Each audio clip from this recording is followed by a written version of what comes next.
नमस्कार दोस्तों, Andaman travel vlog के चौथे एपिसोड में आपका स्वागत है। आज के इस वीडियो में हम राधानगर बीच के सुबह के शांत वातावरण में कुछ क्षण व्यतीत करने के उपरांत एलिफेंट बीच के लिए ट्रैकिंग करेंगे और एलिफेंट बीच को देखेंगे। वहां से लौटकर हम राधानगर बीच का सूर्यास्त देखकर दूसरे होटल में शिफ्ट करके उसका रिव्यू करेंगे। ये वीडियो थोड़ी लंबी हो सकती है क्योंकि इसमें सूचनाओं का भंडार है और आपको हैवलॉक जाने से पहले पूरी जानकारी प्राप्त हो जाएगी। तो दोस्तों, अभी 7:30 बज रहे हैं और सुबह का मौसम आप देख सकते हैं। यहाँ पर रात में बारिश हुई है जिसके कारण रात में हमें कंबल लेकर सोना पड़ा था। आप आसपास की हरियाली को देख सकते हैं। राधानगर जाने के लिए होटल से निकलते ही बस आ गई है। दोस्तों, इस बस के बड़े बड़े साइड ग्लासेस से बाहर का प्राकृतिक सौंदर्य और भी ज्यादा मनोरम लग रहा है। ऐसा लग रहा है हम खुली जीप में किसी घने जंगल की सफारी कर रहे हो। दोस्तों, इस रास्ते में कई रिजॉर्ट और होटल्स हैं।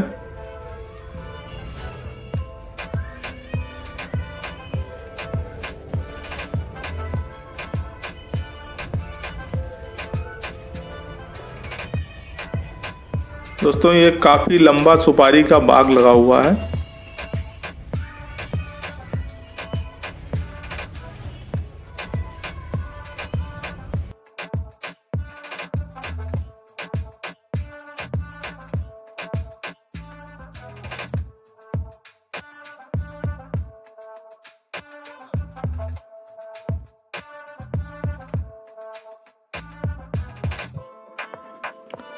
मित्रों, थोड़ी दूर पर दिख रही इस पहाड़ी के दूसरी तरफ ही एलिफेंट बीच है और हमें इसी पहाड़ी की ट्रैकिंग करना है आज।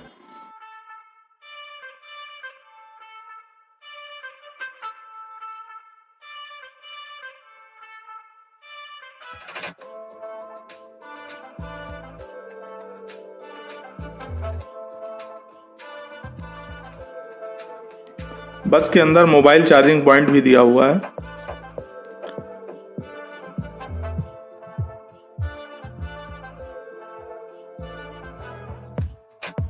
राधानगर बीच तक आने का बस का किराया 15 रुपए प्रति व्यक्ति लगा। ये वातानुकूलित बस थी।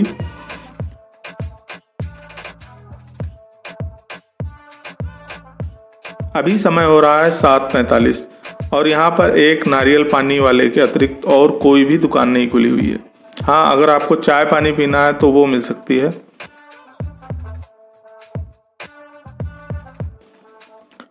यहाँ पर पर्यावरण शिक्षा का एक बोर्ड रखा हुआ है जो शायद बहुत पुराना लग रहा है। इसी के सामने इस हट में लॉकर बने हुए हैं।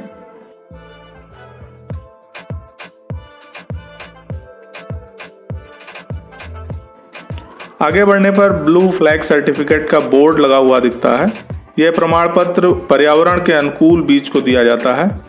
इसी के पीछे सागरिका विक्रय केंद्र है जहां से आप समुद्री उत्पादों से बनी स्थानीय वस्तुएं खरीद सकते हैं।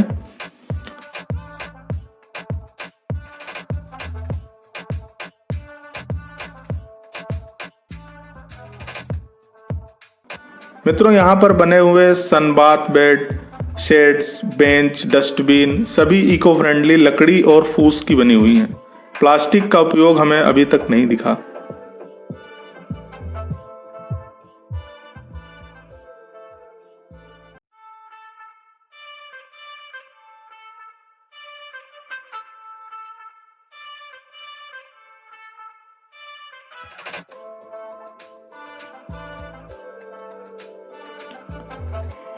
तो मित्रों, अब हम खड़े हैं एशिया के सर्वश्रेष्ठ बीच पर। जी हाँ दोस्तों, 2004 में टाइम्स मैगजीन ने इसे एशिया का सर्वश्रेष्ठ और दुनिया का 7वां सर्वश्रेष्ठ बीच माना है और 2020 में इस बीच को ब्लू फ्लैग सर्टिफिकेट भी दिया गया है।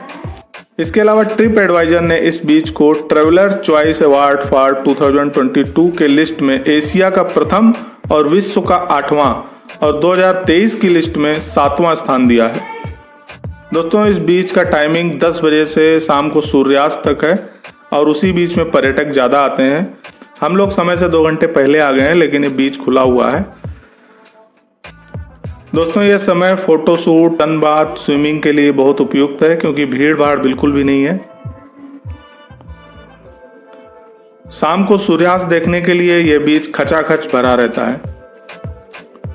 दोस्तों यहाँ पर आए हुए लगभग 1.5 घंटे बीत चुके हैं और पानी में भी जाकर हम आ चुके हैं, तो अब हमें वापस चलना चाहिए। स्वराज द्वीप में इस तरह के बोर्ड आपको कई जगह पर लगे हुए दिख जाएंगे, जिसमें आप बस की टाइमिंग पता कर सकते हैं, एसी बस, नॉर्मल बस, इन सब चीज़ की पहचान कर सकते हैं। तो दोस्तों ये बस अंदर से इस तरह दिखती है। बस का साइज रेगुलर बस से थोड़ा छोटा है। दोनों तरफ 2-2 सीटें हैं बैठने के लिए। दोस्तों अभी मैं प्रयास करता हूँ कि मैं ड्राइवर के आसपास कहीं बैठने की सीट पा जाऊँ। अभी बस में बॉलीवुड का पुराना गाना बज रहा है, राजा हिंदुस्तानी मूवी का शायद। दोस्तों आज होटल में हमारा कॉम्प्लीमेंट्री ब्रेकफास्ट नहीं है, इसलिए हमने होटल में ही पहले से ऑर्डर दे दिया था और लगभग 10 बजने वाले हैं, हमें भूख भी लग रही है, इसलिए हम होटल में रुककर नाश्ता करेंगे। उसके बाद एलिफेंट बीच के लिए ट्रैकिंग करने चल देंगे।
तो दोस्तों हम अपने होटल पर पहुंच चुके हैं और हमारा नाश्ता लग रहा है। तब तक मैं होटल के बाहर फैली हुई सुपारी दिखा देता हूं। इस सुपारी के ऊपर भी नारियल के जैसे ही छिलके लगे होते हैं, बहुत मोटे छिलके होते हैं इसके, जिसके लिए इसको सुखाया जा रहा है। सूखने के बाद ये नारियल के छिलके जैसे ही उतार दिया जाएगा, फिर ये रेडी हो जाएगी बिकने के लिए। दोस्तों हमें घर की बनी हुई गर्मा गर्म पूड़ी और सब्जी मिल गई है। इसका प्राइस 100 रुपीज़ पर प्लेट है, 4 पूड़ी और सब्जी। दोस्तों नाश्ता करने के बाद हम पैदल ही एलिफेंट ट्रैकिंग पॉइंट की ओर चल देते हैं, क्योंकि ये हमारे होटल से 300-400 मीटर की दूरी पर ही है और रास्ते में हरे भरे प्राकृतिक दृश्यों को देखने के लिए थोड़ा वॉकिंग करना भी आवश्यक है।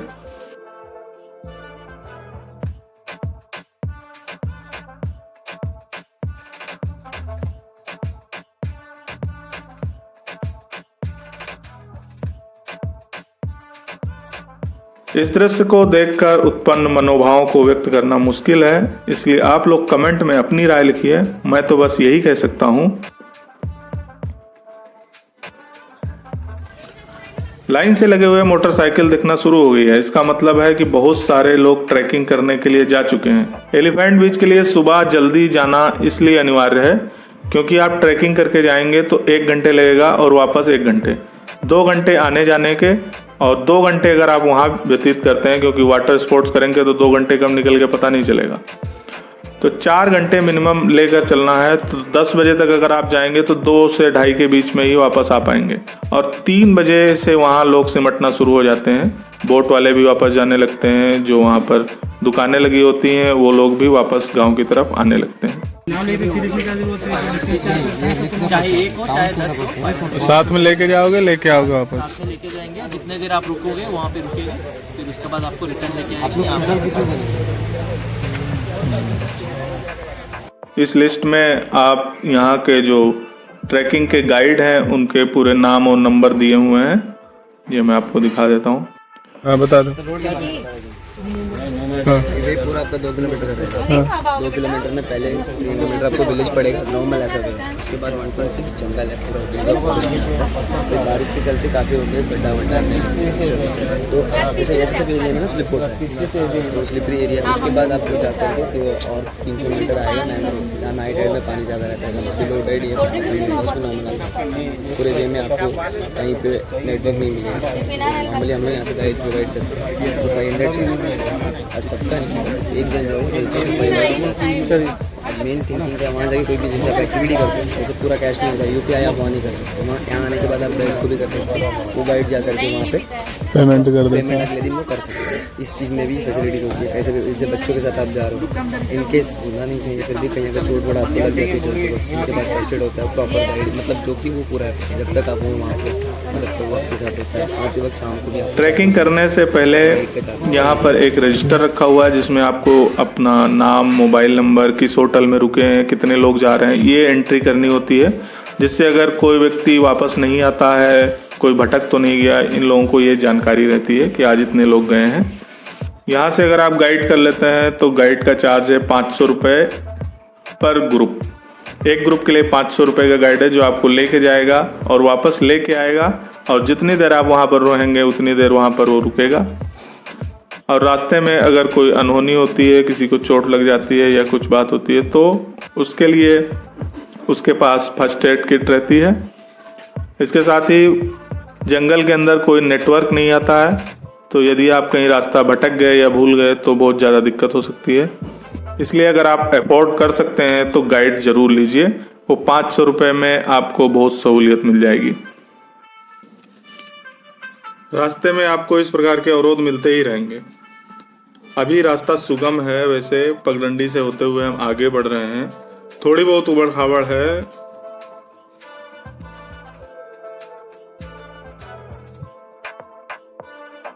दोस्तों लगभग 200 मीटर चलने के बाद अब हमें समतल मार्ग मिला है, तो स्पीड थोड़ी बढ़ा लेते हैं।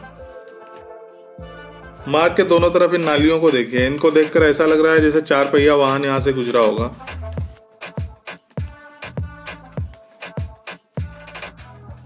दोस्तों आगे बढ़ते हुए अब हमारे सामने आ गया है लकड़ी का ये पुल। इस पुल को कई चित्रों में भी आपने देखा होगा, लोग यहाँ पर फोटोग्राफी करके ही आगे बढ़ते हैं। इस पुल के एक पिलर पर रखी थी ये 2 कैप्स, जो शायद कोई फोटोग्राफी करते समय भूल गया होगा। यहाँ पर एलिफेंट रिजर्व फॉरेस्ट का इको फ्रेंडली बोर्ड लगा हुआ है, और विश्राम करने के लिए झोपड़ी भी बनी हुई है, और झोपड़ी के अंदर बैठने के लिए बेंच भी बनाई गई है, वो भी बांस की बनी हुई है। तो यहाँ तक का सफर तो समतल भूमि में हुआ है, जो आसानी से कट गया, लेकिन आगे घना जंगल दिख रहा है और अब हम आरक्षित वन में प्रवेश कर रहे हैं। वन में प्रवेश करते ही पहला दृश्य ही रोमांचक है। बीच में दलदल भरा हुआ है और किनारे का रास्ता तिरछा है, तो इस पर हम भी संभल कर किनारे किनारे आगे बढ़ रहे हैं। बड़े बड़े पेड़ों की जो जड़ें हैं उनके बीच की मिट्टी सूखी है, जिससे काफी आसानी हो जाती है।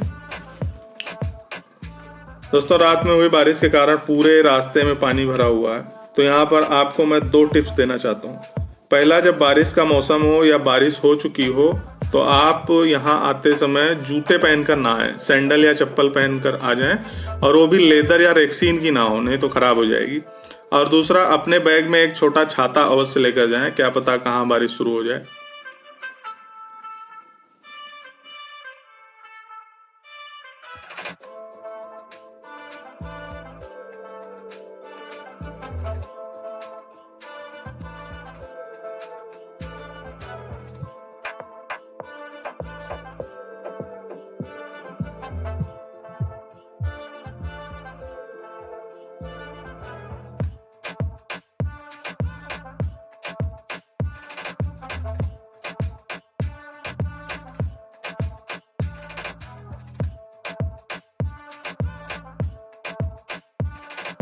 दोस्तों कहीं कहीं पर आप इस स्थिति में भी फंस सकते हैं जहां पर आपको पेड़ की जड़ों का सहारा लेना पड़ेगा।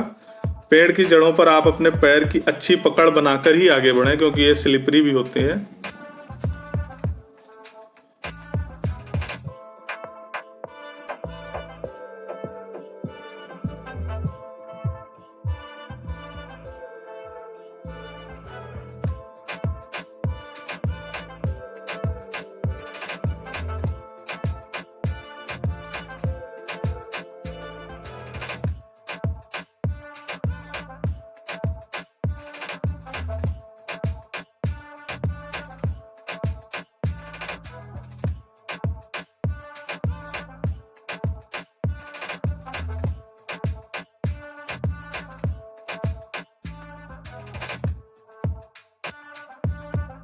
दोस्तों अभी तक तो मैं किसी तरह से बैलेंस बनाकर चल रहा था, लेकिन अब मुझे सैंडल उतारनी पड़ेगी क्योंकि जड़ों पर ग्रिप नहीं बन पा रही है।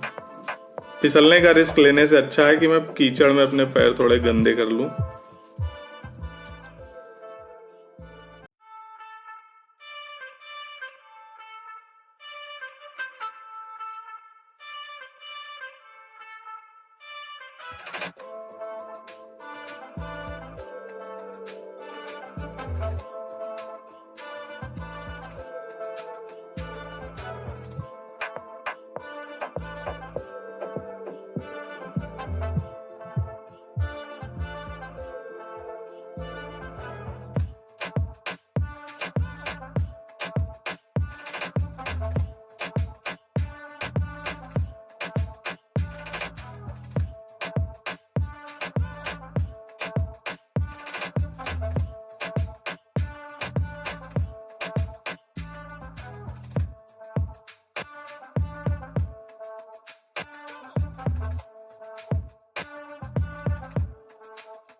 दोस्तों मुझे यहाँ पर एक लाठी मिल गई है जिससे मैं काफ़ी राहत का अनुभव कर रहा हूँ, और यही है टिप्स नंबर कि ट्रैकिंग के लिए आप एक मजबूत डंडा लेकर चलें तो आपको बहुत सुविधा हो जाएगी।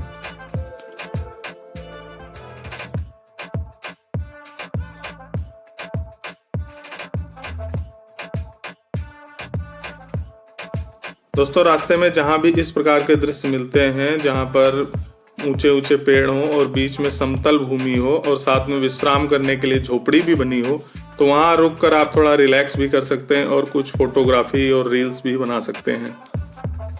दोस्तों यहाँ पर वे टू एलिफेंट बीच का बोर्ड लगा हुआ है और हम लगभग 1.5 घंटे की यात्रा कर चुके हैं। आगे बढ़ने का मार्ग समतल दिख रहा है और कीचड़ रहित भी, इसलिए हम अगले आधे घंटे में शायद बीच तक पहुंच जाएंगे। दोस्तों ट्रैकिंग करते हुए काफ़ी पसीना आता है, इसलिए टिप नंबर 4 ये है कि आप एक पानी की बोतल या तो होटल से लेकर के आएँ या तो स्टार्टिंग पॉइंट से ही ले लें, और उसके साथ कुछ स्नैक्स भी ले लें क्योंकि इस पूरी यात्रा में लगभग 2 किलोमीटर तक कोई भी दुकान नहीं है। दोस्तों आखिरकार हम आरक्षित वन से बाहर निकल चुके हैं और यहाँ से सफ़ेद रेत मिलना प्रारंभ हो गई है।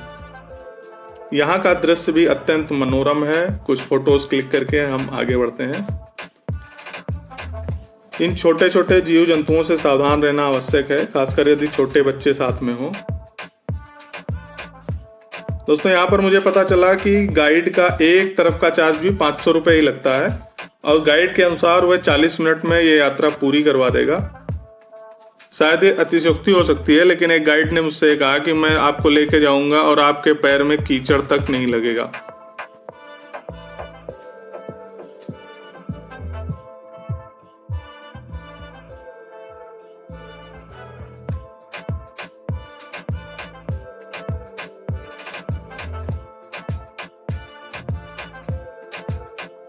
दो 200 मीटर और चलने के बाद में मैंग्रोव की हरी पत्तियों से समुद्र तट दिखने लगता है।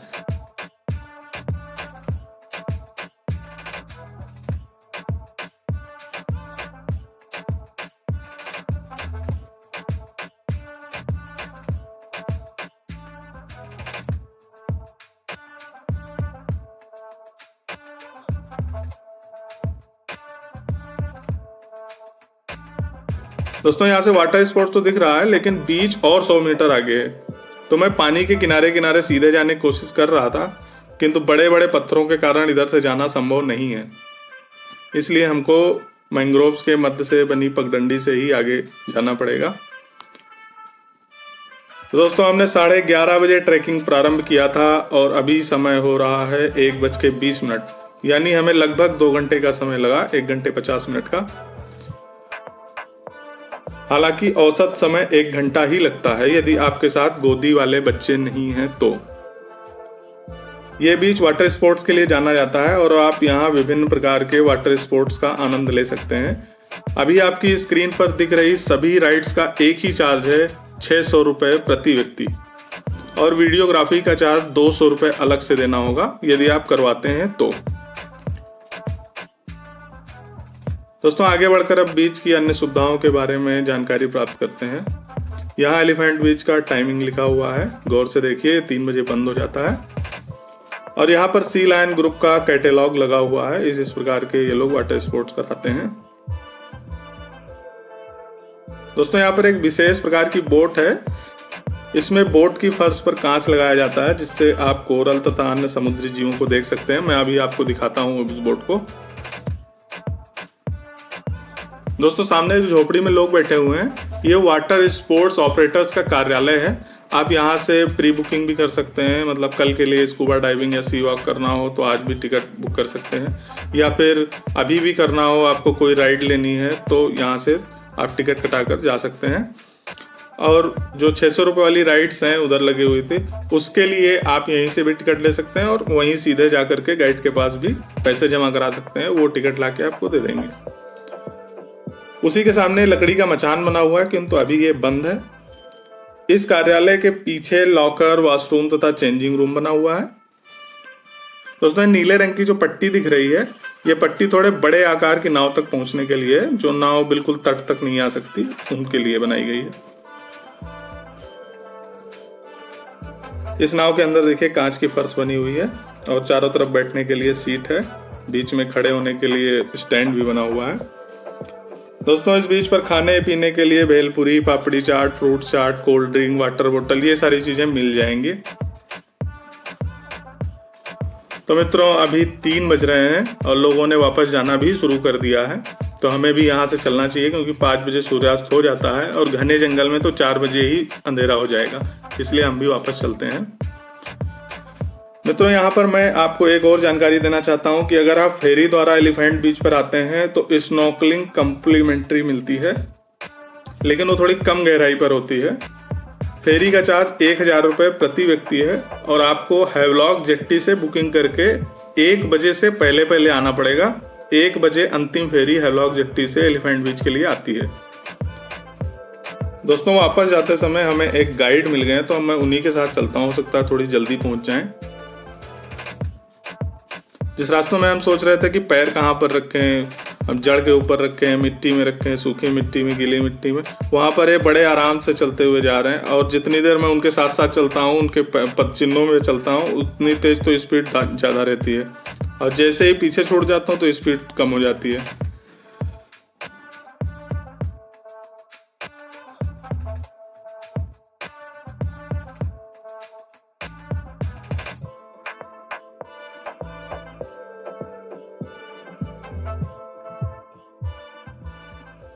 दोस्तों हमें जो गाइड मिले थे उन्होंने बड़ी सहायता की, और जिस रास्ते से हम 2 घंटे में पहुंचे थे, उसी रास्ते से वो 40 मिनट में वन के बाहर इस झोपड़ी तक ले आए हैं। और एलिफेंट बीच से लौटकर मेरी हालत ऐसी हो गई है, पूरे पैर में कीचड़ लगा हुआ है। दोस्तों मेरे अनुमान में सबसे सस्ता नारियल पानी हैवलॉक आइलैंड पर इसी जगह पर मिलेगा, 20 रुपए का एक। दोस्तों यहाँ पर थोड़ी देर जलपान करके फिर सीधे राधानगर बीच चलेंगे और वहाँ सनसेट देखेंगे। दोस्तों थोड़ी देर में यहाँ पर देखिए सन्नाटा पसर चुका है। अभी 4:10 हो रहे हैं और हम बस की प्रतीक्षा कर रहे हैं। दोस्तों अब हम बस में सवार हो चुके हैं और अब हम राधानगर बीच पर मिलेंगे। राधानगर बीच पर शाम का नज़ारा कुछ ऐसा है। मार्केट पूरी सजी हुई है और लगातार गाड़ियां आ रही हैं। इन दुकानों के पीछे ही पार्किंग एरिया है।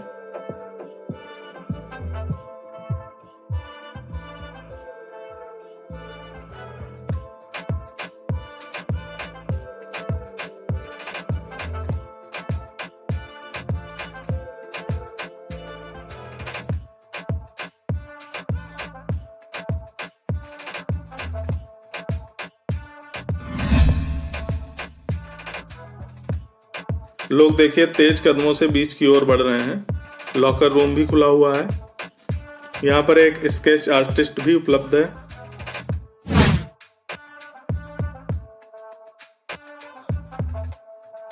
दोस्तों शाम के सूर्यदेव का लाल रंग दूर से ही चमक रहा है।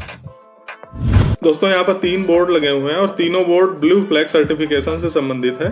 पहला बोर्ड है नो प्लास्टिक जोन का, दूसरा है नो ट्रांसपोर्ट जोन का तथा तीसरा है no camping and dumping zone का। तो मित्रों, अभी तो सूर्य बादलों से ढका हुआ है। आप बीच पर सूर्यास्त देखने के लिए उमड़ी भीड़ को देख सकते हैं। ऐसा लग रहा है कि लोग एक ही पंक्ति में खड़े हैं बड़ी लंबी दूरी तक। किस्मत सही होगी तो बादल हट जाएंगे और हम सनसेट को देख और आपको दिखा पाएंगे। बीच पर बने मचान पर फोटोग्राफी चल रही है और नीचे भी लोग खड़े होकर अपनी बारी की प्रतीक्षा कर रहे हैं।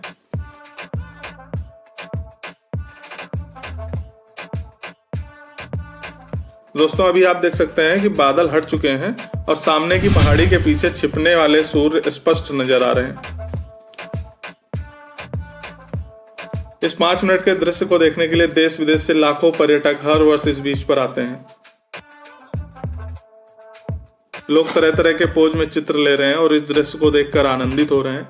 लोगों ने अपने कैमरे सेट कर रखे हैं।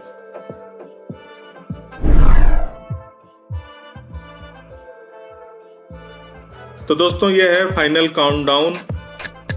10, 9, 8, 7, 6, 5, 4, 3, 2, 1। तो दोस्तों, 4:57 हो रहे हैं और सूर्यास्त हो चुका है। सूर्यास्त होते ही बीच पीले रंग की रोशनी में डूबने लगा है। ये आप पेड़ों के आसपास पीली पीली लाइट्स देख सकते हैं। हमें अभी होटल से सामान लेकर दूसरे होटल में भी शिफ्ट होना है, इसलिए हम जल्दी से यहाँ से निकलते हैं। दोस्तों, अभी ट्रैफिक का हाल कुछ ऐसा हो गया है। कुछ लोग लेट पहुंचे हैं और उन्होंने सूर्यास्त मिस कर दिया है। दोस्तों, पैसेंजर पूरे होते ही हमारी बस चल पड़ी है। हालांकि थोड़ा बहुत जाम तो था ही और 15 मिनट में हम पहुंच चुके हैं अपने होटल पर। तो मैं चेकआउट करने से पहले आपको इनका किचन दिखा देता हूँ। एक बड़े से कमरे को ही किचन में परिवर्तित किया गया है और मैडम खुद ही कुकिंग कर रही हैं। दोस्तों, हम बस में प्रतीक्षा कर रहे थे, इसी बीच आरती करके प्रसाद में हमें केले मिल गए हैं। दोस्तों, ये हैं प्राकृतिक रूप से पके हुए अंडमान की मिट्टी में उपजे केले।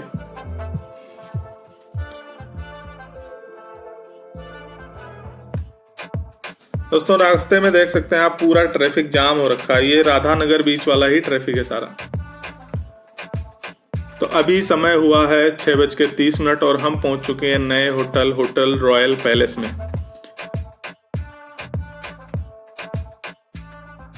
हम चेक इन करके रूम में पहुंचे उससे पहले ही हमारा सामान पहुंच चुका है। और हाँ, ये एसी रूम है। तो बेड पर कुछ पैकेट्स रखे हुए हैं। इनमें 2 डेंटल किट, एक कंघा, एक साबुन और एक शेविंग किट है। इसको खोल कर देखते हैं जरा। ये है शेविंग किट जिसमें जेल और रेजर है। फिर डेंटल किट है, ये 2 डेंटल किट है जिसमें एक टूथब्रश और एक छोटा सा पेस्ट है और एक प्लास्टिक की कंघी है, एक साबुन है। तो ओवरऑल ये रूम अच्छा है। ये लेदर का सोफा और एक बड़े आकार की टीवी भी लगी है। तो दोस्तों, आज की वीडियो को हम यहीं समाप्त करते हैं। आप अपने सुझाव और फीडबैक कमेंट करना मत भूलिएगा। दोस्तों, कल सुबह हम काला पत्थर बीच के लिए निकलेंगे और वहां से लौट करके नील आइलैंड के लिए रवाना होंगे। तो आप हमारे साथ बने रहिए। इस वीडियो को लाइक करके चैनल को सब्सक्राइब करना मत भूलिए और हमारी वीडियोस जो अंडमान ट्रिप की है उनको शेयर जरूर करिए जो लोग अंडमान जाने वाले हैं, जिससे उनको भी काफ़ी जानकारियाँ मिल जाएंगी। तो वीडियो देखने के लिए आपका धन्यवाद।